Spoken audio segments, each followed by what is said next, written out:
Ready na? Hi, Chut! I know, grabe. Naalala ko pa yung first time na nakita kita at pinisentan ko kayo ni Shika, tsaka yung bunso mong kapatid. Right now, you've grown so fast at tsaka grabe, ang laki ng ipinagbago mo. Hindi na ikaw yung dating Chut na parang nasa isang tabi lang. Right now, grabe ang galing-galing mo na may sarili ka na talagang initiative na hindi lang para sa sarili mo, kundi para sa team.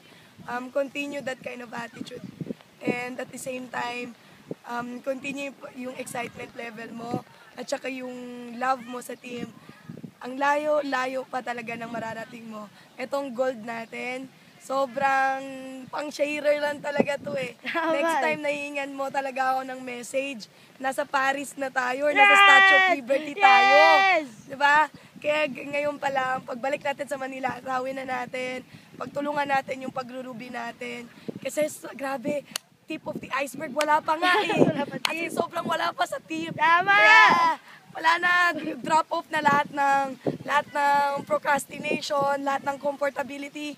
Wala na, balik tayo ulit sa dati. Kumbaga back to basic. Kumbaga, pumunta tayo ulit dun sa point na office, hataw, habol sa PPS, lahat-lahat na. Kaya let's go for Ruby and more!